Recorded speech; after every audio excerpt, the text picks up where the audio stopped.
What are you talking about? Ian, we have to have an intro for this thing, so we just record an intro. But what intro are we going to record? Just welcome people to the show. What are we talking about? What are we welcoming? How are we welcoming? Hi, people. I don't know. Hi, people? That's the way we're going to intro this thing is hi, people? Welcome to the Transfer Kings cast. My name is Cole, joined here by Ian, who is also known as Warm. Hi. It's a little awkward. It's a little disturbing, right? Little See, disturbing. if we had something concrete, then we would have had something worth it. This is a great start to this show. What show? Welcome, everybody, to the Transfer Cast.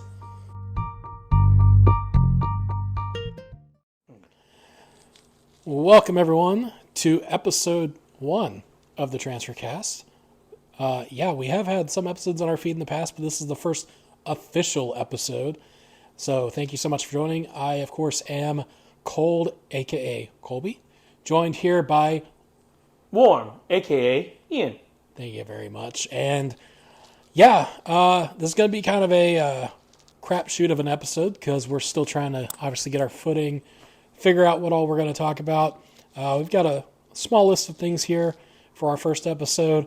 We've also gotten several questions and comments from folks that we'll be going over and giving you our thoughts on towards the end. So stay tuned for that. And if you did send the question in, you're more than likely going to have it read. So stick around for that. But as far as future episodes, we do have some ideas. We were just discussing it before we started recording. Ian, is there anything specific that you're kind of looking forward to? I would say throughout the year, we're going to probably have, of course, some dedicated NFL.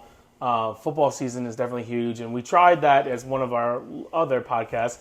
So we'll try to do this, even if our team sucks. Usually that's what kind of stalled us in the past. Right. But we had to get through that, no matter how bad our team is. I mean, if Brian can root for the Lions every week, then that is 100% accurate. If Brian can root for those Lions to get more than 2 wins, I'm sure we can get everything done. On that note, that's probably why Brian's not joining us for this episode, because he's a little depressed right now about the Lions' outcome. Other things, I would say, we'll definitely have Pokemon Talk, which we will have a little bit today. We will definitely be talking about playoffs, especially in baseball. A little bit we'll go in today about the playoff scenario or potential scenario we have going on. Video games throughout what we do on Twitch and YouTube. Superheroes, we are nerds. So that's an understatement. We are. All right. I'm a big nerd. Colby's like a nerd in a different way of nerding. I'm like a jock nerd. So we have different nerdiness stuff. Like, I watch stuff that he probably never heard of, and then, and that's all fair and good. We'll also have some guests on, like Brian, who could talk to us about his Detroit Lions, but also talk to us about a lot of different things, a lot of things on his mind. Annie. She's like the John Cena of the crew. You probably won't ever actually see her, but we'll try to get her on. And, for future reference, we might try to get some other people on. If you would like to join us one day, let us know. Yeah, definitely. We are definitely going to be open to having people on, so makes these conversations feel more real, I guess you can say. Like, we're not having to kind of plan things out as much if we're having a group of people talk. So definitely look forward to that, and you can definitely let us know. We'll have more information towards the end of the show as far as where all you can find us and hit us up with that stuff, obviously, and we'll plug this at the end of the show too, but check us out, twitch.tv/transferkings, as well as youtube.com/transferkings. Facebook.com/transferkings is where you'll get all of our up-to-date information for the most part. And we got a few other places, but we also have a TikTok and an Instagram, even though we barely use them. I mean, I wouldn't say we barely use them. I mean, we haven't had a lot of pictures recently. But you definitely use our TikTok. Yeah. Not really to TikTok, but to watch TikTok. It's true. I refuse to get my own TikTok, but I will use the Transfer Kings TikTok. So if Ian were to ever use the Transfer Kings TikTok to look something up, he'd be like, why the hell is all this wrestling shit and other stuff popping up? I don't watch any of this. It's absolutely true. I don't know what the hell is going on over there. I get a lot of notifications that people have seen stuff or said stuff, or I guess we've subscribed to somebody or something like that. But I don't know. We get new follows every day, and I don't know why. It's probably just a bunch of bots because it seems like all the profile pictures are random hot chicks. And I'm like, there's no way they would follow us. Absolutely not. That is in itself a conundrum right there. So yeah, that's just kind of a general overview of what we're looking to do. And again, towards the end of the show, we'll give you guys some ideas on where to send some questions and comments, and we'll go over some that we got. So looking forward to that. But let's go ahead and we'll get into this episode. We were talking about one of the things that you mentioned that we want to talk about is sports. This time of year, it's a little dry in the sports world, but we're about to kick off football season. Baseball, we're starting to get into the home stretch, the playoff hunt. For me, the Cubs have been horrible pretty much all year, so I don't have to worry about them. Orioles have been very exciting for both of us. Probably more so you than me, because you've been an Orioles fan much longer.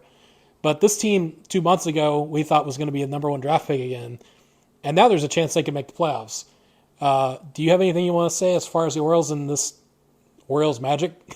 Well, exactly that. Orioles magic, right? Like, when we looked at the beginning of this year, no one thought, hey, the Orioles are a team to reckon. We have the lowest salary cap of any team. And the fact is, we got rid of Trey Mancini, and our only all-star, Rodrigo Lopez, was it Rodrigo Lopez? Jorge Lopez. Yep. Yeah, I'm thinking of someone else. That was another pitcher from a long time ago. See, I can't even I confuse my own pitchers. Rodrigo Lopez did play for the Orioles at one point in life. Back in the day. One point. Let's also point out, you mentioned the low salary cap. Didn't Mancini have like a third of that salary? Mancini had a decent amount of it, and we got rid of him, so we have less of a salary cap as it is. But it is exciting to see the young stars, the people that we were hoping to transition to the team, and then some surprises, right? Like, no one thought Jorge Mateo would be what he was and what he has been. And he's definitely keeping some of our younger stars from transitioning up to the majors because of his play so much at shortstop. You look at Adley Rutschman, of course, the biggest news coming up, and now he hasn't done phenomenal in any way, but his on-base percentage is great. He gets a lot of walks, and they won. That's the biggest thing. When Adley got called up, the Orioles started winning. It didn't matter that he wasn't doing as much. He's definitely a big part of that. He's huge. And the thing is, even if he's not like all-star material right now, he's showing the signs that he will be there one day. He's not let the pressure get to him. He's shown that he can hit in big situations. He's shown that as a catcher, he's invaluable in that even for just the simplest plays, he's really good at being that backstop to keep balls getting away. He's calling great pitches. Like, every little detail that you would want in a catcher, he's got. And in another 2 or 3 years, I could see him being regular top 5, 10 MVP voting if he keeps his growing up. And especially, you think about, the young stars we have coming up. Kyle Stoller's finally getting his first home run. Big playmaking. And what we would have lost the game, he tied the game up and we won in extra innings. We are going into a rough patch coming up with 3 games against the Astros. We got the Guardians. We got the Blue Jays. We got a lot of teams that are going to be hard. However, this is what proves whether we or not we deserve to be in the playoffs. Because if we can't beat them now, we don't deserve to be in the playoffs. Right. And that's really what it comes down to. Yes, the Astros are going to be huge, and Trey Mancini is going to murder us sometimes. But the biggest thing is that we need to win these games. We need to at least take the series. The way that Tampa has just skyrocketed with 7 wins in a row or whatever, and Toronto is keeping ahead of us. And the Toronto story is crazy because they fired their manager halfway through the season, and somehow they seem to be playing better than when he was there. So they're staying right in that 3 spot in the East. You've got the Yankees who have suddenly hit a slide and are coming back down to earth, which ironically means that the best team in the American League right now, the Houston Astros, who the Orioles are playing this weekend. So it's a big series. That's going to be rough. And, think about it like just the teams in baseball right now. And you look at the playoff picture, the Dodgers, the Astros, the Braves, the Mets, the Yankees. Like, a lot of these teams are sore shot right now. And even if the Yankees fall from grace, they're not going to fall from grace too long. Well, yeah. They'll probably still win the division. They've lost like 15 of their last 20 or 21 games, something like that, and there's still 12 games up in first. Yep. So they're basically going to win the division. So the biggest thing is, which was the hardest thing, is you need to root for the Yankees against the Braves, or the Yankees, or against the Jays and the Rays, if they still play. I haven't looked at the schedule too much. But we need them to win those games to give the Orioles a chance. The biggest question is, do we think the Orioles will make the playoffs? I think that one of the biggest things is it's a good possibility, right? If we can continue winning series, the biggest thing is we have some of the tools, right? We're not a World Series team right now. No. But we have a good possibility of being a World Series team in like 2 to 3 years. I think someone predicted the Orioles winning the World Series in 2027, and that looks like a realistic possibility. If we can get some of our young guns up. And you look at the minor league system, the Orioles still have a lot of good prospects that haven't come to the majors yet. They've got 3 guys that are in the top 15. We got 5 overall in the top 100. Right. With D.L. Hall and, not Lopez, Rodriguez. Right. As our pitching. And then we have Gunnar Henderson, the guy we just drafted, Jackson, and some other infielder, which, with all we have a ton of infielders. We're kind of crowded in that department. What we need to do is just develop our pitching. We've had a decent bullpen this year, better than we expected. We've had pitchers that get us through 6 or 7 innings, and that's what you really need from a starter. Now, obviously, a World Series team, we should have an ace. And with John Means out right now, it's surprising. We haven't had John Means this whole season, and we're winning games. Imagine how good they would be if John Means was pitching. Yeah. Imagine if we had John Means as our ace. We would have at least another 5 to 10 wins. And to me, I don't even know if Means is supposed to be back this year or not. No, as far as I know, he's out for the year. Next year, as long as he doesn't get injured before the beginning of the season next year. Well, next year. Here's another stat to add that I had tracked before this because I figured this was coming up. Obviously, this year, next year, the schedule's changing really well. I don't know if you heard about that. I'll talk about that in a minute. But they changed everything up because of the additional playoff teams this year, where there is no game 163 if there's a tie. So it's going to be similar to other sports where they're going to have tiebreakers starting with head-to-head against division and so on. So for the Orioles, right now there's obviously 3 teams ahead of them, Seattle, Tampa, and Toronto. Seattle, Orioles have played them 6 games. We're 2-4 against Seattle, so Seattle holds the tiebreaker. Tampa, they've played all 19 games with Tampa, 9-10 against Tampa. Tampa holds the tiebreaker. The important one, Toronto, 6-3 against them currently, but still 10 games left. So that could go any which way still. You'd have to win at least 4 of those 10 to have the tiebreaker. So, but even then, right? Every win you have against Toronto is a chance that you can make up ground and not have to worry about the tie too. Right. But I think that is an important stat to keep in mind because I think Seattle, there is a good chance that they could tie with Seattle considering they're in the last wildcard spot right now. And if that were to happen, unfortunately, the Mariners hold the tiebreaker. So just a little something to throw out there. But speaking of the schedule, I don't know if you saw this, but they did announce next year they're going to change up the schedule for baseball so that now every team will play every other team at least once during the season.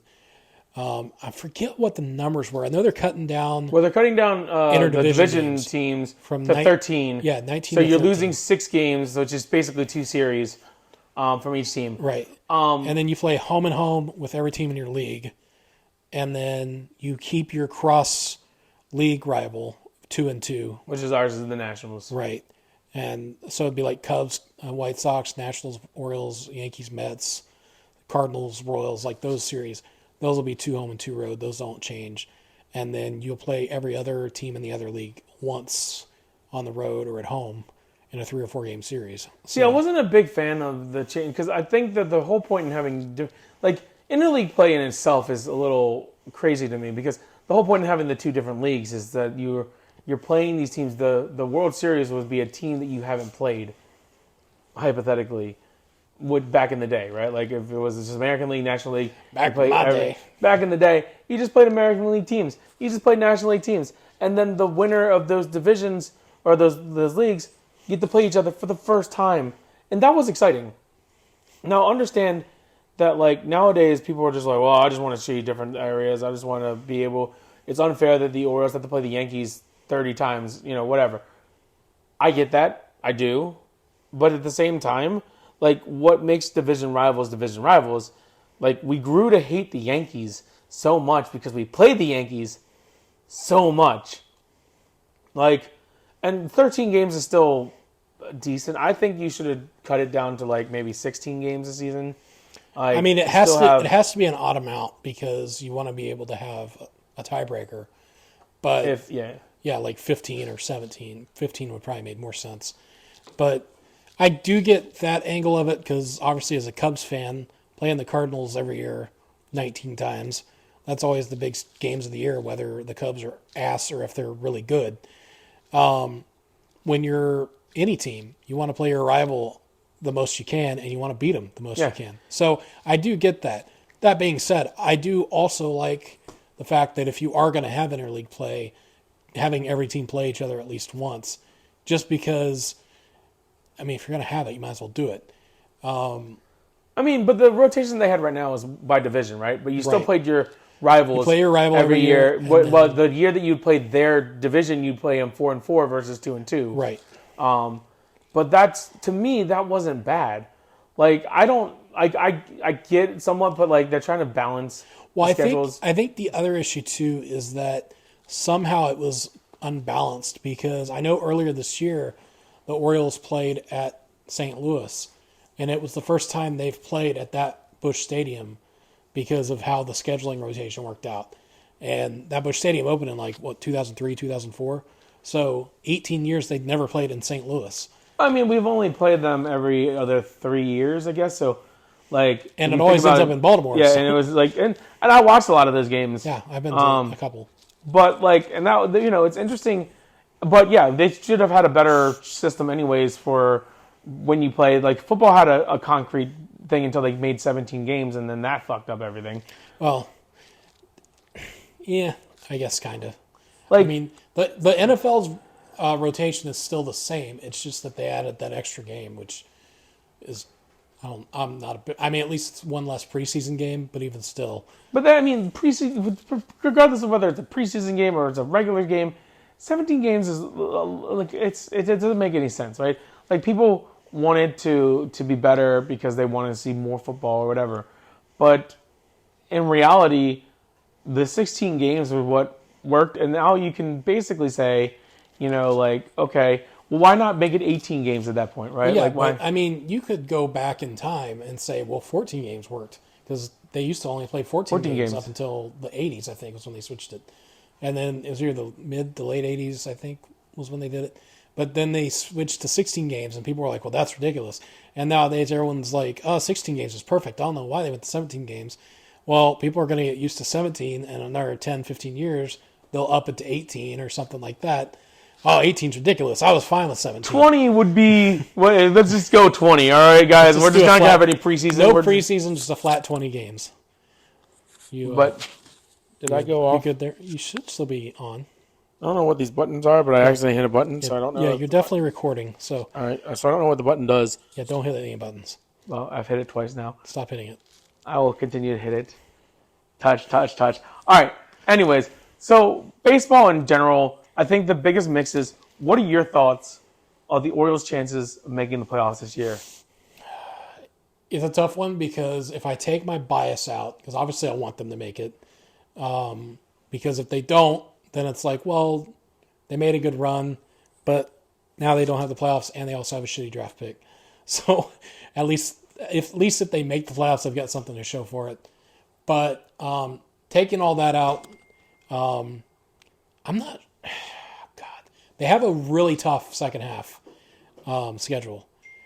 There's going to be. You good over there? Yeah. There's going to be a lot of tough series. Obviously, they play the Astros 7 times because they play them in that series this weekend, and then they play a 4-game in Baltimore towards the end of September, which will be huge because by that point, the Astros will probably already clinched, and the Orioles will probably be either out of it or close to a point where they have to keep winning. That being said, if the Orioles can keep winning 4 to 5 games a week, probably around 4 at least, then I think they could do it, but they're going to need one of those 3 teams ahead of them to really hit a slump. Seattle, who for some reason keeps being really good. Tampa, who's just gone on a run. I think Tampa's probably a lock almost at this point, unless they just completely fall off. And then Toronto, who seems to be hit or miss. So do I think they're going to make it? Honestly, probably not. I think they need a lot of luck. But do I think they can still make it? Definitely. I think, like I said, it's going to take probably the Mariners, most likely, to hit a slump, and the Orioles to keep doing what they've been doing. So Well, I think our biggest chance is going to be Toronto, and the reason for that is because we control our destiny with Toronto. Right. We got 10 games left against Toronto. If we can win the other games and then also win against Toronto, we take over that 3rd spot. That's true. We don't go with the tie. We take over that 3rd spot. We, of course, have to do our best to win games regardless, but taking out Toronto is going to be the biggest thing. And I think we can. I think we can do it against Toronto. Now, obviously, we still have to do well against all the other teams we have, like the Astros for the next 2 series, the Guardians, which are up there. So we do have some tough games. We still got New York for a series. Let's see. And Boston. The remaining schedule we got at Houston, at Cleveland, 3 games against the A's, 4 games against Toronto, 3 games against Boston, 2 games at Washington, 3 games at Toronto, 3 games versus Detroit, 4 games versus Houston, 4 games at Boston, and then close out with a 3-game series at the Yankees. So lots the Yankees could make and break our last. Yeah, and by then the Yankees already be in the playoffs, but it's a matter of, are they going to keep playing hard? Are they going to be like, let's rest? Are they going to rest up their players? Yeah. Yeah. So that could be a key weekend. But like the difference between baseball and like and football is that like really the pitchers are the only people you're going to be resting because you won't want your bats to go cold. Right. So a lot of times you're not going to not throw in Giancarlo Stanton or Judge. Giancarlo Stanton, you might take the pass on since he likes to injure himself from swinging the bat too friggin' hard. But yeah, Judge will probably be dependent on how many home runs he's at by that point. He was on pace at one point to hit close to 80, and then he hit a cold streak. So now I think he's at 48 total, 49, somewhere around there. And with just over a month, I don't see him breaking the record unless he goes on just a total spree. But which he could do. Yeah, he could definitely do because he's already done it once this year. But that'll be kind of dependent on how they play that. But yeah, baseball, we're getting into the last month. Obviously, we'll keep talking about this more on future episodes because as long as the Orioles keep playing well, it'll be exciting to talk about. And if they don't, then we'll figure out who we think is going to win the World Series and then just not talk about it again until next year, especially if it's like the Yankees or somebody. But hopefully they choke. Anyway, some other sports stuff. As I mentioned, football season starting soon. We've already had some preseason games. Ravens are 23 straight now preseason wins, something like that. The preseason games have also been interrupting some TV shows when I just happened to decide to try to watch them because good old Fox and CBS decided to just preempt everything. So, because people have to watch their Eagles up in PA. But yeah, college technically starts tomorrow. It's what we call week 0 in college, which is basically a lot of scrub games that nobody really cares about, but that do count as part of the regular season. Really, the only big game this weekend in college is Nebraska and Northwestern, which will actually be taking place in Dublin, Ireland.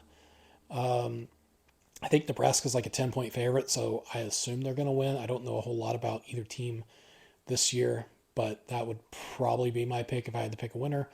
But then again, Nebraska tends to choke in early games, so we'll see, won't we, Matt and Josh and Jerry and all you Nebraska people out there, Kelsey. Trying to think who other Nebraska fans we have. Kyle, yeah. Actually, he's more Colorado. Yeah. But he lives in Nebraska. He does live in Nebraska, but I'm pretty sure he's a Buffs fan. So, yeah, that's definitely getting exciting. And then week 1 of college is next week, Labor Day weekend. Penn State plays at Purdue on Thursday night. So, it's going to be a late night for me because kickoff's not till 8 Eastern. And then Razorbacks host Cincinnati on Saturday. Top 25 matchup, so that'll be fun to watch. So looking forward to that. Then, week after Labor Day, we have NFL season kicking off. I forget who the kickoff game is that Thursday. Who won the Super Bowl last year, Ian? I don't remember. Well, I try to block out the Super Bowl at any point. At any point the Niners aren't in it, you just try to block it. Well, especially when the rival of the Niners are the ones that win it. Oh, yeah, that's right. It was the Rams. I legitimately forgot. The Rams are hosting, obviously. I don't remember who they're playing. I believe Ian's probably pulling it up right now. The Rams are playing the Bills, which is going to be a big game. That should be a really good game because of Josh Allen. It's going to be a throwout. Yeah, that'll be everyone's going to expect that to be a 42 to 35 game. Watch it to be 7-3. So yeah, that'll be a good opening game. Obviously, we have to deal with Tommy coming back again this year, which should be wonderful. I really wish I'd put money on Tampa winning the Super Bowl before he announced his comeback, because the odds of them winning the Super Bowl went from 3,001 to 250 to 1. So they're not winning the Super Bowl. They may not, but he always cheats his way to victory, so you never know. That being said, do you have any thoughts or predictions for this year, or any ideas on things you think may happen, whether it's somebody winning a Super Bowl, somebody winning an award, somebody doing something spectacular, anything like that? I mean, right now it's too early in the season. I will say to all you haters out there that the best tight end in the game is George Kittle. I'm sorry, all you Travis Kelce fans. He produces the stats because Patrick Mahomes can throw it to him at his chest, he drops half the time. He's going to have to throw it to him even more now Tyreek is gone. Yeah. So here's the thing. Kittle goes up for his passes. Kittle makes spectacular catches. And he's not used as much anymore because he blocks the hell out of people.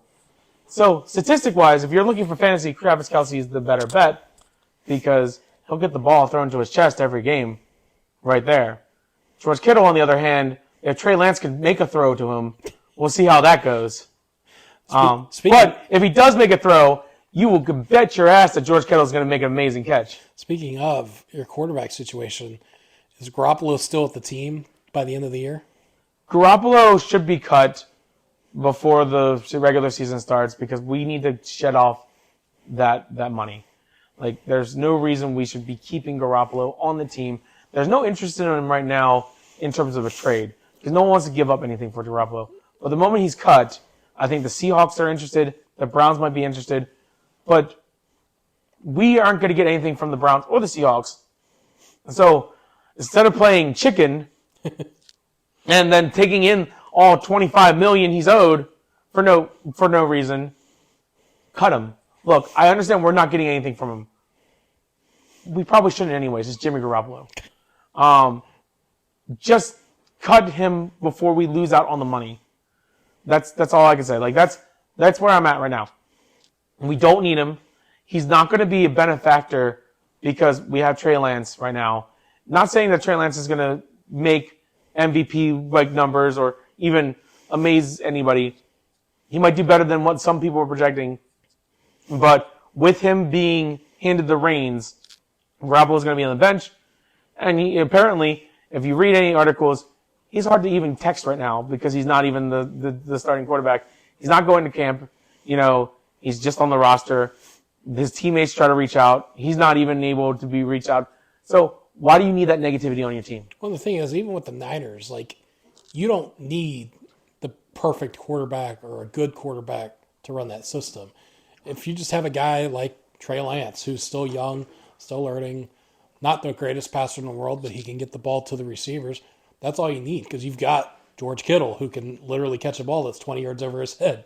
You've got Deebo Samuel, who, when he wants to play, can make great plays. Ayuk looked phenomenal in preseason. He's another one. During his rookie season, he had some outbursts. And then last year, apparently, they were like, oh, we're not even going to start him for the first 6 games. And then after he came back after that, he did well.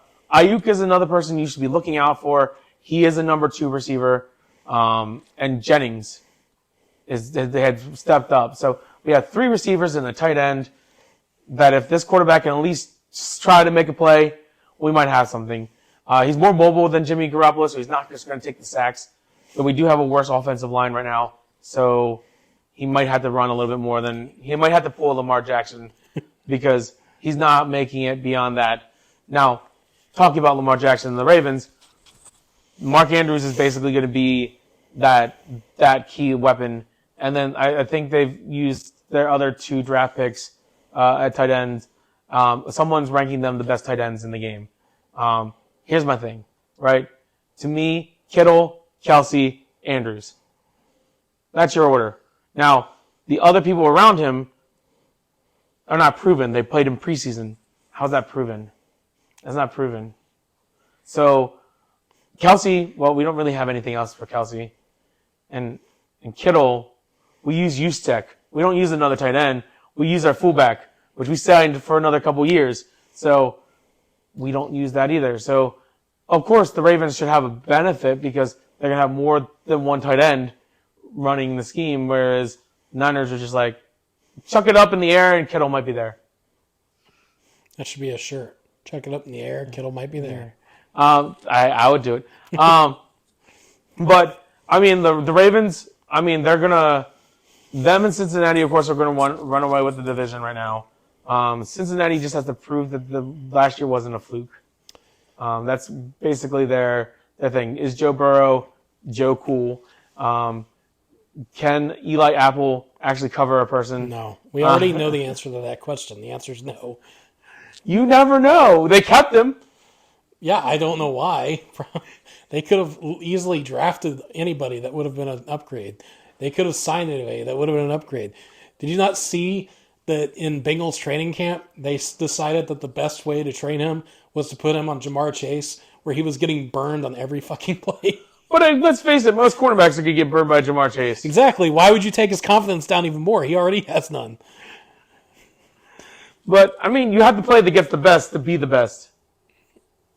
I mean, it is true, but you can't be the best without building up to playing against the best, which, I mean, Eli's already proven he can't do. So we'll see. Maybe he'll turn it around. Maybe he'll put that chip on his shoulder after, his amazing Super Bowl performance of costing half of America that game. But yeah, so we'll cut it off here with sports. But again, this is stuff we'll definitely be talking a lot more about throughout future episodes. If you guys have anything you want to hear us talk about, whether it's football or baseball or preferably a sport we know something about, tag. We're very in depth. Watch that tag, yo. Extreme tag, whatever it's called. It's amazing. I actually saw a highlight that on SportsCenter the other day, so I know it's becoming a real thing. We need to create our own tag team. We would always lose, though. Neither one of us can parkour. We wouldn't even be. Yeah, we wouldn't be able to make it through the first. We're just like, oh crap, this bar's too low. Oh, he already tagged me.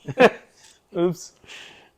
Or they would outrun us because they're expecting us to do something, and we're like, no, I can't do that. It's like jump over us. I'm just gonna hold my hand up here and hope that you just touch it. He's not running towards me. This is not very good. But that's sports. Let's go ahead and move on. All right. So another thing that we are going to probably talk about on this and future episodes is video games and more specifically Pokemon and the Pokemon franchise, which really covers more than just video games. There's a lot of stuff, but in particular the video games because we stream that a lot. We obviously play a lot of Pokemon Go, so gives us a lot to talk about. And anyone who knows Ian knows that he is one of the poster child people for Pokemon. So let's go ahead and the whole reason I'm even here this weekend is for the conclusion of Pokemon Go Fest tomorrow. I believe the main thing is that there's going to be various shiny Pokemon throughout the day, as well as the introduction of the Ultra Beasts that previously were only for people that did the in-person Go Fest events. So, a chance to get those. I guess, really, there's not a whole lot to talk about. It's just kind of if there's anything you're looking forward to with Go Fest tomorrow. So, I mean, really, for me, I guess this is an event. I haven't really played a lot of Pokemon Go recently. It wasn't really... I used to play Pokemon Go. Like, I used to wake up and turn on the app. I used to have it playing at any point. I don't think I've even made a spin in like the last 3 weeks at a Pokéstop. I don't turn it on in my car anymore. I barely play. And when I do play, it's for events like Community Day or this Go Fest. And really, I lost a lot of my reasons to play due to the ability to meet up with people. Because that was one of the biggest things about Pokemon Go was that you got to meet up with people. You got to hang out with a lot of people. And COVID kind of ruined that for me. And yes, you can do remote raid passes, which a lot of people are doing and a lot of people love, everything like that. And that's great. That's if you really want to be, to yourself. But to me, one of the best parts about Pokemon Go was meeting a lot of people, the people I met in Cockeysville, the people I met in Joppa, just meeting a lot of people, hanging out. I wouldn't be able to say back in the day that I had a lot of friends that were outside of my age range. And it's weird to say, but like I'm friends with a lot of people, like people that are like my mom's age, people that are like, older than my mom. And it's nothing like you would never guess that those people would ever play Pokemon either. Like, you're like, wait a minute, like back in '96, you probably were too old to even care about Pokemon. But that's back in the day when Pokemon was first a thing, I was really into Pokemon, and then I fell out of Pokemon, and you can blame Dorian on this, but Dorian's the one that got me back into Pokemon. Dorian is a bad influence on you. Dorian is a very bad influence on me, but he's gotten me into a lot of things, and one of the biggest things was back when I got a 3DS, I got it for Zelda Ocarina of Time on the 3DS. I was working at Best Buy at the time, and he was like, Ian, now that you have a 3DS, you should play the new Pokemon game. And at the time, it was Black and White and Black and White 2. And I was like, I haven't played Pokemon since like Red, Blue, and Yellow. And they're like, oh, yeah, well, you'll love it. I was like, I haven't played it in so long. So I went and got Black and White, and then I beat that game. And then I got Black and White 2, and I never beat that game, but I have them. And then I got all the other games, and eventually, found my way into Pokemon again. And then when Pokemon Go came out, it was a phenomenon. Like, you couldn't walk around without seeing people on their phones playing. Nowadays, probably not. It's very, very niche now, very specific group of people that still play it regularly. There's still a lot of people in general that play it, but you're not going to see, like, a Vaporeon in New York City and everybody stopping their cars running and trying to find it. Or when I went to D.C. one time, I went into D.C., we were at, someone yelled, like, Dragonite, and people went running. You're not going to see that anymore. Like, people just don't care as much anymore. And I guess I've fallen that way, but hopefully with COVID kind of ending, I can get more into playing the game. I think one of the biggest things about events like these is that you want to hang out with people during these events, and this is a way to kind of bring back that, hey, let's meet up, let's do stuff. I met a lot of people that I probably would have never met if it wasn't for Pokemon Go. I met a lot of friends who I wouldn't be friends with if it wasn't for Pokemon Go. So I think that in itself is one of the coolest things about the game. Was like in most Pokemon games, I love Pokemon, but like I'm not meeting people playing Pokemon. You're meeting terrible NPCs that think they're good trainers, and then you beat them in 2 moves. Yeah, like there's nothing exciting about meeting people on the internet. Like, okay, so your NPC looks exactly like my NPC. Let's trade. Like, there's no excitement there. But like Pokemon Go, really, and especially when raids came into everything, like raids are kind of boring, just tapping, on your phone. But like, what was fun about it was meeting up with people and like seeing everybody, and then like Mewtwo EX raids. One of the big things everybody's like, EX was a money grab. It was a money grab. Don't get me wrong, but that was super exciting. Especially the first Mewtwo raid I ever went to. There were like 70 people outside of Starbucks. We had to break it into groups.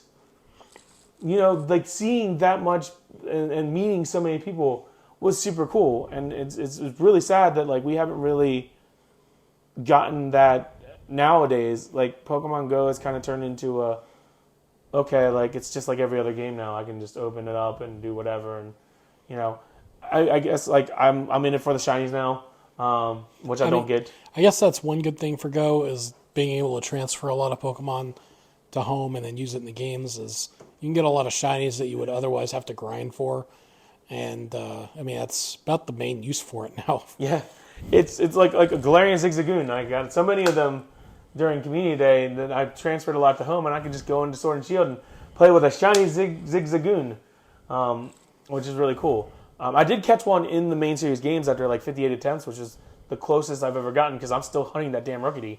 Over 1,000. You got to be close to 2,000 by now. That damn Rookity. Like, that's so much of the Rookity, but with... Can we get a Rookity community day? I would be all for that. We'd have to get Rookity in the game first. That's what I mean. We'll introduce it with a community day. That'd be cool.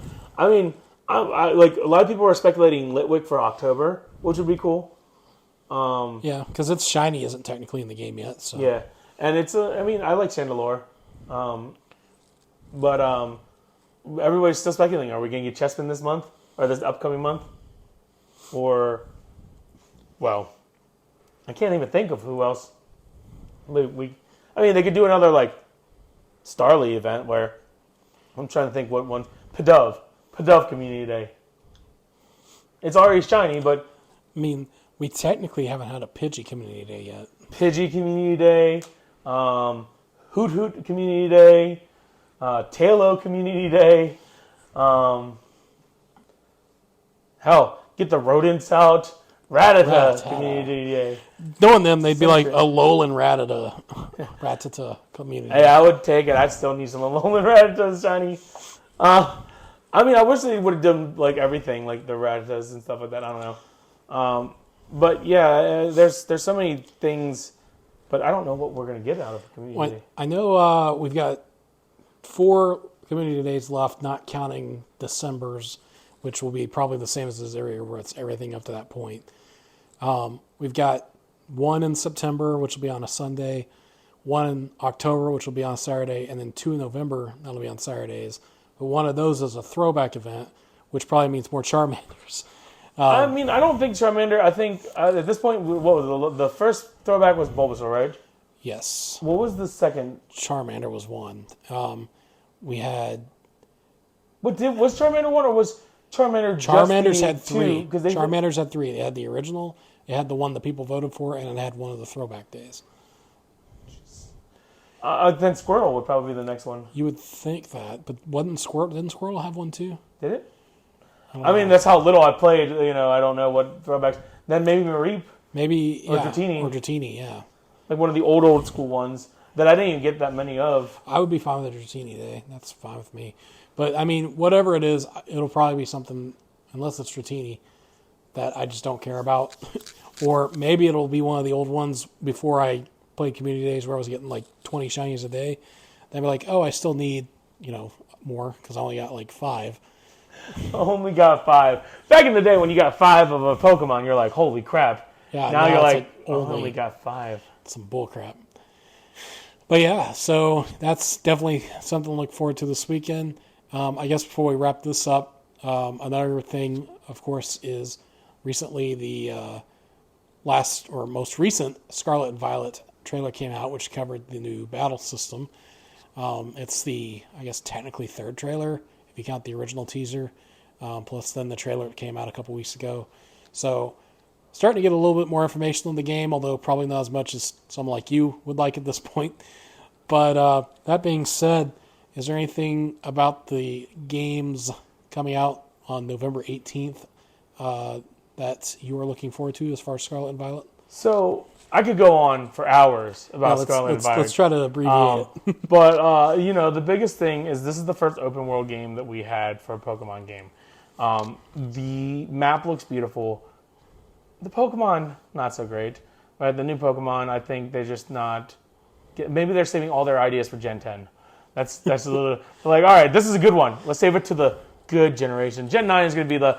let's step a foot into the open world aspect, and Gen 10 will go hardcore with it. But, what I'm looking at right now is just looking at content. Like, it says there's 3 main storylines. We don't know other than... Sorry, go ahead. Your Alexa was going crazy. Oh. We don't know other than...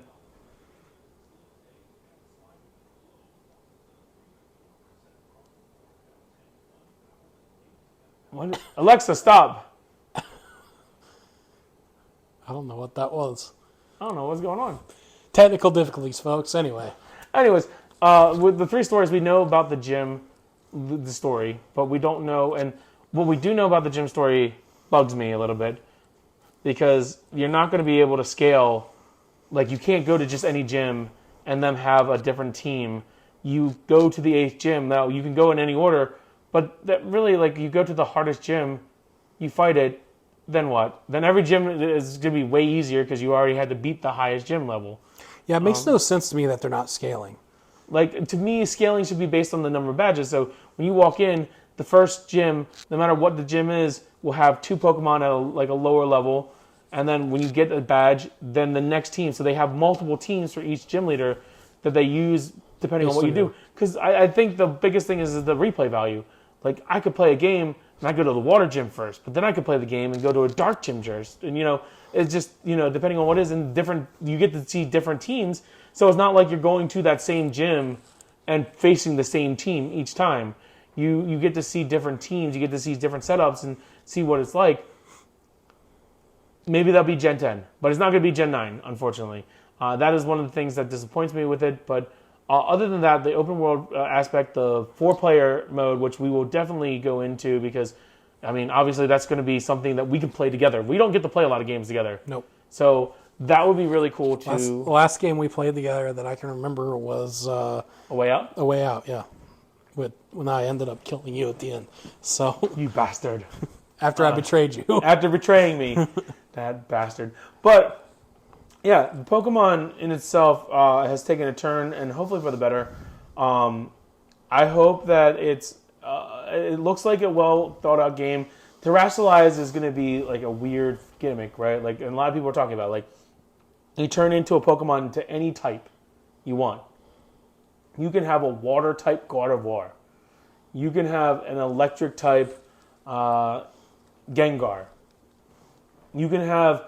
They showed it in the trailer. You can have a ghost-type Tyranitar going against a Pokemon who was 4 times effective against it as a fighting type. You turn into a ghost, and now it can't touch you. So dumb, but innovative, I guess. But it makes you have to think about, if you're competitive, it makes you have to think, am I throwing... And you can only use it on one Pokemon, obviously. So you have all these Pokemon. You might have to catch 18 different types of Pikachus. Hey, pre-order. You already have a flying type Pikachu. You play around with the team, but it's a new way to do things, and I think that makes it interesting too, right? You can use a Pokemon that you never used before because you have the Levitate ability. Now you make an electric type. Now you have 0 weaknesses. So you have a Levitate ability. So ground type moves, the only super effective move against you, cannot hit you. Whoops. That's broken. So I mean, like so many things that you can go on how you do it, and it's gonna be interesting to do the terrestrial raids and stuff like that, and to see what we can do in multiplayer. First off, like I'm not gonna be able to play. I don't think I'm gonna just be able to play with you and then go into a gym and say "fuck you." Like I don't think that's gonna how it works. I don't know how it works, but you know, open world, just explore freely, and we're gonna have hours of content on Twitch for it. Whether it's good content or not, I can't tell you. But we will, and maybe I'll do a Nuzlocke in this damn thing, and maybe I can actually win a Nuzlocke. Probably not. It'll be interesting to figure out how a Nuzlocke will even work in that, with it being an open world situation. Yeah, seeing like obviously the first Pokemon, whatever, and then figuring out like what area constitutes an area. Right. I assume there's still like routes or something like that where it marks certain areas or certain towns. Have you seen the map? I have not. After we're done this, I will show you a video of the map because the map is huge. That's what she said. And it looks phenomenal. Like the map itself, if is anything, and like you could kind of see some of the places from the last trailer-ish, or not the last one, but the one before the last one, where they were kind of introducing the game a little bit more. You can kind of see some of those areas and be like, damn, that's a huge thing. Ride Pokemon, all right, guys. Like, really? Your Transformer Pokemon? Yeah. Like, first off, the legendaries are not legendary anymore at that point. To me, they're just, you're riding on them for the whole game, or except for you have that Cyclizar, which is technically not a pre-evolution, a lot of people are saying, because it can't be a pre-evolution because you can never have legendaries in competitive battle, and it's in the competitive battle trailer. So what? You have a Pokemon who looks exactly like the damn legendaries, but isn't a legendary? Pseudo-legendary. I mean, possibility, but you have a tire on your chest. Like, you ride around on it. And they didn't show you riding around on them, which you would have thought like would be the first thing, right? Like, you would have thought that they wouldn't have announced the in the last ones about the legendaries you ride on. You would have thought you would have the Cyclizar riding around with or whatever, but it probably can't fly or swim or anything like that. So it's not really open world until you get the legendary, because you can't do everything you want to do until you get the ability to do all the stuff like swim, climb, fly, whatever. I just want to go to an ice region before the end of the game, because every ice region is at the beginning of the end of the game. So, and of course it's towards the back of the map, but I just want to go there first. I want to be like, look, screw the rest of the story. I'm just going to the ice type. Hopefully there's a good ice type Pokemon I can catch for my team. And now I can have an ice type at the beginning of the game. And hopefully they have some lower level. And it's not like ridiculous level, like everything's level 40 by the time you get over there. Say, like, you just immediately go and you're like, I'm going to catch this thing. And you're level 5 against level 50. Yeah. I don't know how scaling's going to work with wild Pokemon. They haven't announced that yet. But I hope they have different ones like in the wild area where like you had like the big ones but this time just let them catch them. Like, you can still catch them, but this would be really hard to catch them. And other like the wild area, when you ran into the Onix, it goes, you look like a very strong Onix. It feels to me like it's going to be like the Pokemon version of Breath of the Wild, where technically you can go to the hardest part of the game at the very beginning if you want to, but you shouldn't. You should actually go in order this way. Yeah, and that's what I don't like about the gyms, because like they want you to still kind of do an order. That's the problem with scaling. Like, I don't want to be able to, and like the fact that they start down at the bottom of the map and you have to work your way up. I think an open world game should start in the center and allow you to explore outwards and go different ways. Or at least a random spot on the map, not in the corner. So, like, well, it's not in the corner, it's just at the bottom. But still, like, and the map, which I'll show you, there's still areas where you don't know whether or not you can or cannot traverse to, because they haven't really shown it on the game yet. But yeah, like, maybe we'll do a podcast specifically on this game. We probably will, because it'll probably just be 2 hours of you talking about it. Oh, there's so many things I can go into, but I don't want to bore you guys on it. So, I mean, we'll go into, let us know in the comments if you would like to see or hear more about the Pokemon. Like, you'll definitely see it when we play it. But if you want us to discuss more about the new Scarlet and Violet games, these are probably the most interesting games we've had in a long time. Yes, the Pokemon are disappointing, the new designs, but I think everything else about the games have been phenomenal. And it makes me really want to play the games, which we're still like 70 some days away from getting a copy of it. So that's not really cool. But other than that, let's go into. So you've recently just purchased a PS5. Yes, that is correct. I have been lucky enough, I guess you can say, to acquire a PS5. Short version was I had no plans to buy a PS5 within the next 2 years because obviously the supply is ridiculous right now. And actually finding one is like a needle in a haystack.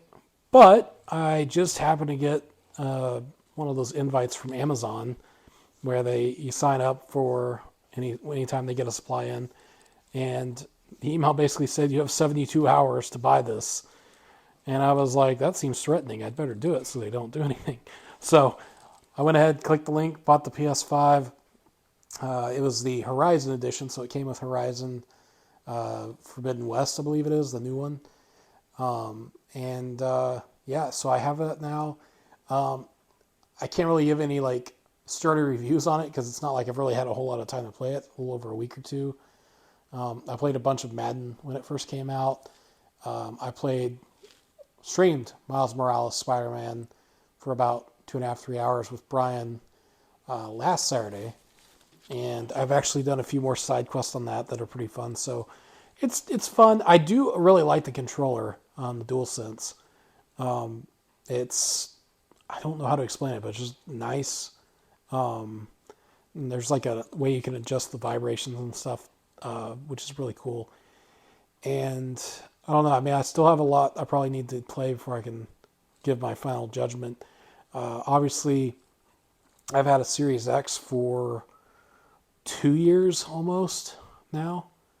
Because I bought that when I was working my last job, so it's been 2 years. And I play and use that a lot, even as a multimedia center for movies and streaming and stuff. So my PlayStation, we'll see how it goes. I have sold my PS4. We're going to be giving that over this weekend. So PS5 or bust at this point from the Sony side of things. And of course, the Switch still have. So probably keep streaming on the PS5. I don't know when my next stream will be because since I'm down here at Ian's this weekend, obviously I don't have access to my stream equipment. But I'll probably stream more Spider-Man next. And then, I don't know, I have to think of some stuff. But yeah, I mean, that's really it as far as the PS5. So looking forward to God of War Ragnarok when that comes out. Believe in November is last I checked. Obviously, there's what's the one? Gotham Knights and isn't there another one? Kill the Justice League, or Suicide Squad, Kill the Justice League will eventually be on there, but I don't know when. Right. So, yeah, but that about does it for that. So, before we go, we're gonna jump into one last segment here. We want to go ahead and go over some questions and comments that we received. If you'd like to submit questions or comments to our podcast for us to discuss on the show, or just give us some feedback, whatever you want to do, you can certainly do that 2 ways. We, of course, have our email address for questions, which is askwarmandcold@gmail.com. And that is all spelled out. So askwarmandcold, you want to spell out A-N-D, @gmail.com. Send your questions there. We also have a Google Forms link that we keep on the Facebook page and our other social media, which you can submit your questions and responses to. So it looks like we've got several here. I'm going to go through them one at a time. Some of these are for both of us. Some are for me. Some are for Ian. I know a couple of these he's going to love. I don't know all of them. I've only seen a couple. Ian has no idea what's coming. He didn't even know about the podcast until right before we started recording it. So The first question I have here, it says, this question is for Warm. With the 49ers opening up the season against the Bears, followed by their rivalry game against the Seahawks in Week 2, and with Trey Lance taking over as quarterback for Jimmy Garoppolo for San Francisco, I want to know, why is Piplup ass? First off, sir, I'm believing this was probably a sir. I'm pretty sure this is Brian from Alaska. And I will say, Piplup is never ass. Piplup is the greatest Pokemon of all time, just like the San Francisco 49ers are the greatest team of all time. So don't you ever dare speak ill of Piplup. But the name that was written here is Jeremy. I don't know if that's an accurate name or not, but Jeremy. I don't know any Jeremys that would ask you that specific of a question. Like, that's the thing. I know Jeremy that knows that I like the 49ers. I don't know if he knows my love for Piplup, though. I don't know if anybody else... Wait, hold on. Now I gotta think of Jeremy's. I don't even know. And the one Jeremy doesn't even have Facebook, so I don't even think he could have seen... Well, either way, my point still stands. That person is wrong, is what you're saying. That person is absolute trash. I'm glad we could get you so fired up on the first question. If every other question is this, I'm going to smile and nod and then just say, look, we're done with the... No more questions. No more questions. Well, we'll move on to the next one, which is actually a little bit more of a serious question, which came from the other Colby, who I don't think you know him, but he's a friend of mine that ironically is also named Colby.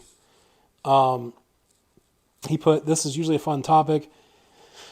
With the new details on Dead Island 2 releasing in February of next year, talk about how some games appear to die and be forgotten, to rise from the brink of death, and how they usually aren't great. Looking at you, Duke, as in Duke Nukem. So essentially what he's saying is, and I know you don't follow video game news too closely if it's not Pokemon related, but fairly recently, actually it's like in the last week, I think, they've been doing Gamescom, which is like I think it's in Europe where they have it. I don't remember, but it's like in their version of E3. And one of the trailers that came out was for Dead Island 2. And the reason why that's a big deal is because Dead Island 2 was originally announced in, I want to say, 2012. And they did a trailer and then it was just forgotten about. And here we are 10 years later, they have a new trailer and like it's on its way here in the next year. And people are like, oh, wow. And everyone's having like horrific flashbacks to Duke Nukem because that was the last game where it got announced and then went in hiatus and finally came out 15 years later and then ended up being one of the worst games ever. So there's a lot of games that have done that. Most of them you probably don't know. Probably the most famous one is Metroid Dread, which is the one that just came out on Switch about a year or two ago. That one actually ended up being good if you're a Metroid fan. I've never been a big Metroid player. I don't think you are either, are you? I've only partially played the other M from the Wii. I still own the game. I just never beat it. I know Derek's a big Metroid person. Derek loves Metroid. But yeah, Dread was originally supposed to be a sequel for the Game Boy Advance back in like the early 2000s. And it kept getting pushed back and changed and redeveloped and everything. And then finally came out on Switch. So development for like 16 years. As I mentioned, Duke Nukem Forever, that was 15 years of pure hell, and then it was just nothing. And a bunch of other games have kind of done that. So, yeah, that's definitely something we could look into and talk about at length, because there have been a ton of games that they get announced and then they just either disappear or they disappear and then come back way too long later, and everyone's like, why is this even a thing? So, appreciate that feedback. The next question we have here says, there's no name on this one. It just says, Cold claims to be famous for his sports picks. Who does Cold have winning the World Series? And since football starts soon, the Super Bowl. We kind of touched on that, but I guess we never picked actual winners. They want your opinion, though. Yeah. So World Series, it's tough to call because there's still a month left. But if I had to pick right now, I would probably say, as much as I hate to say it, I feel like the Mets in the NL. And for the AL, I would probably say Houston. Another team I hate to admit. I think I just threw up my mouth a little bit. With the Mets winning, because the Mets have been really good lately, and it makes me angry and upset. But if I had to pick one team right now, I would go with the Mets. They will be the Mets, though, and will probably choke, so that's not anything I have to worry about. Super Bowl, like I said, if I had money to put on a team before Tom Brady said he was coming back, I would have thrown on the Bucks just because Brady will cheat his way to victory, and I would have made a lot of money. But I don't think Tampa's going to...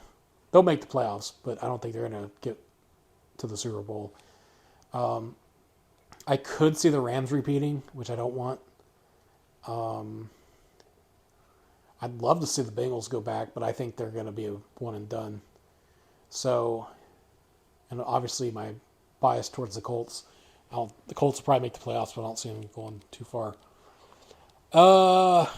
Yeah, that's really tough, just off the cuff. I should have thought of this ahead of time. But, yeah, you actually knew the questions. Yeah, I did.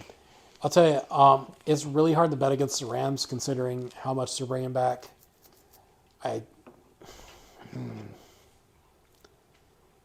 Yeah, I'm going to go with the Rams for now, but that could change. I'll have to do more research and I'll have a better answer on the next episode, maybe. So, those are my picks for now. The next question. This is for Warm. Can you please spell iCup? No. You've been asked to spell it, though.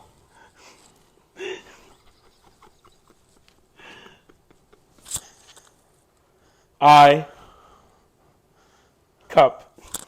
The whole thing. You have to spell out the whole thing. I, as in indigo. C as in cat. U, as an umbrella. P as in Paul. Close enough.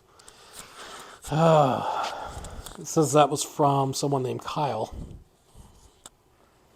Which Kyle? We know too many Kyles. All right. This one from Stacy. I have no idea who Stacy is. How many kids will Nick Cannon have by 2026? Well, he's at 10 now. They just announced they're pregnant with child number 10. This is 2022. So I'm going to guess 14, maybe 15 if we can get a set of twins in there. Just a random number we'll throw out there. Why not? Next question we have from Lisa Leslie. Would you rather find $5 on the ground or have your favorite WNBA team win a championship? I don't have a favorite WNBA team. I don't even know any WNBA teams. So I guess I'll just take $5. Exactly. That's the only answer, even if you did have a WNBA team. That's... All right. Next one from Ladarius. We have... Are you the one who's going I'm not. No, legit. I have not sent in any of these. So I'm guessing it's probably someone having some fun. But it says, Warm, why is Aggron the best Pokemon to use in Pokemon Go?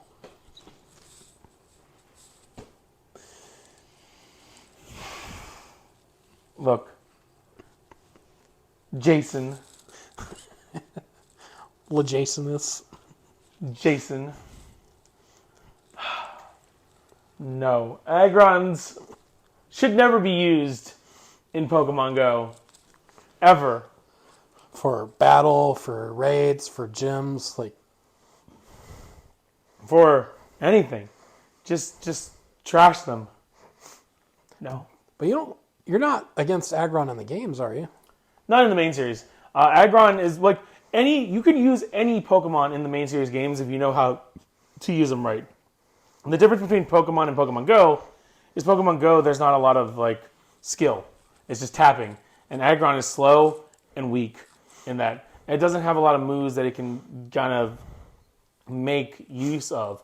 Whereas in the main series games, not only can Aggron Mega Evolve, which even the Mega Evolve Aggron probably will not be good in Pokemon Go, but Mega Aggron is decent in the main series games, and they have a lot more moves and different things that you can use for Aggron. So and a lot of people put Aggron and Tyranitar, even though their base stat totals are totally different. Aggron is low on the base stat totals, whereas Tyranitar is a pseudo-legendary, which is 600 base stats. But in X and Y, they're like, oh, you can have either a Larvitar or an Aeron. And I'm like, why? Why? So you picked Y? So I picked Y. I picked X, and I unfortunately got Aeron in that one. I picked X because Xerneas, I think. I didn't even know. Like when I first bought the game, I have both the games. Let's just face it. Well, but yeah. I've never beaten Y. I never played Y because I beat X. But why? Exactly. So I don't remember. I think Derek might have played Y. Why? Well, of course Derek would have played Y. But, that's what I remember too much. I haven't remembered a lot in 2013. But as far as Pokemon Go, you are anti-Aggron, it sounds like. Well, I mean, like, if you want to win, you don't want to use Aggron. If you want to lose, then by all means, just go throw Aggron in there. Last question we have here. There is no name on this, so this is another, I guess you could say, anonymous. For Warm. Why is Piplup a little bitch asking for a friend? I swear. All right. All you haters. We will have a Piplup podcast if we had to. I will not be attending that podcast. You will be the star of that podcast, and I will dress you up in a Piplup costume. Take pictures and use it as the picture for the episode. Episode on YouTube. Yeah, absolutely. Look, all you haters out there, you will get your comeuppance. Piplup was a real Pokemon. There, in my house. I would use water gun all of you. That's gross. You still didn't answer the question. Why is Piplup a little bitch? He's not a little bitch. But you didn't answer the question. I did answer the question. He's not a little bitch. That's not answering it, though. That's deferring it. That's not deferring it. That is telling you that it's not a little bitch. And Piplup is the greatest Pokemon. Did I already say this earlier in? We've already gotten multiple questions asking you why Piplup is asked and why Piplup's a little bitch. And you keep saying, no, he's not. That's not answering the question. That is answering the question. It is answering the question saying that you're wrong. The greatest Pokemon of all time, all right? But why is he a little bitch? He's not a little bitch. If Piplup's not a little bitch, then what Pokemon is a little bitch? Chikorita. Close enough. I'll take that. What were you going to say? Probably the same thing. So when Annie messages us, when she actually... Hey, kid, Annie's not going to freaking listen to this show. This will be the one episode she listens to. I can't believe you two talked shit about Chikorita. That walking turnip. We get a next question. Why is Chikorita a little bitch? Annie, can you please answer this? I'm never coming back on this show.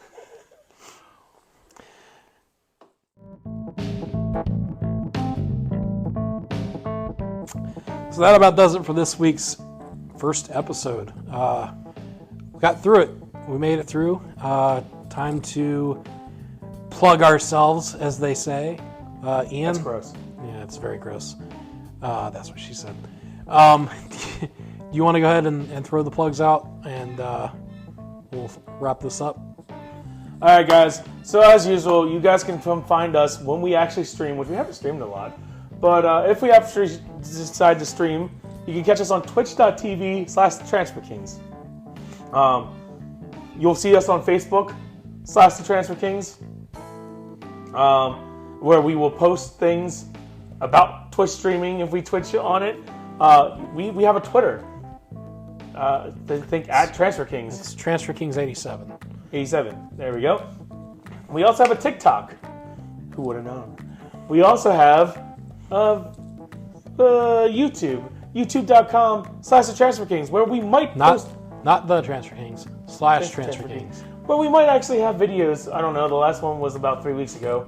So we may eventually do it. I don't know. I started a series with one episode and then quit for indefinitely. I think I got all my LA Noir episodes up. Yep. So we'll go off of that and see what we want to do with it. I might delete some of my videos, and then we'll start some new videos and some new playlists and some new cooking with Colby. We'll see how that goes. If he decides to make some more delightful things. One of these days. One of these days. Yeah, so go find us on social media. We also have pictures on Instagram, which we rarely do, but we do have them. They're rare. But yeah, and usually when we post on there, that's also going to be stream stuff like coming up and all that. So yeah, as Ian said, check us out on all that stuff. Keep an eye out for future streams. Podcast, I don't know how often we'll be doing this. It's going to depend on our schedules, and luckily now Ian's on a schedule closer to mine. It's easier for us to collaborate, but we still have to actually get used to that being a thing. So, but yeah, and again, as far as the future episodes, if you guys want to send us questions, ideas, comments, thoughts, tell Ian why Piplup's a little bitch, anything like that. First off, never again. Anything like that, please continue to send the little bitch Piplup questions. How dare you?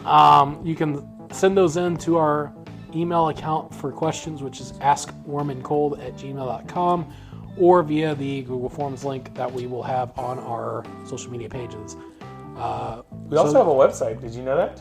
Yes, we do. I forgot about it. It's colbyandian.com because for some reason some jackass stole the Transfer Kings, what do they call it, web address. So you can check out some merch stuff there. We'll try to update some new stuff. That's creepy stuff. Yeah, less creepy stuff. And that about does it. Anything else you want to throw in before we wrap this up? I think that's enough. I don't know the last time I even looked at a time and go, hey, I talked for this long to nobody. You still don't want to answer why Piplup's a little bitch? There is no reason to ever answer that question because he's not a little bitch. All right, well, since he's still in the now, we'll go ahead and end this show here. So, we're throwing something. So, thank you again, everyone, for joining us for Warm Ian. I am Cold Colby. And as always, take care and have a good whatever.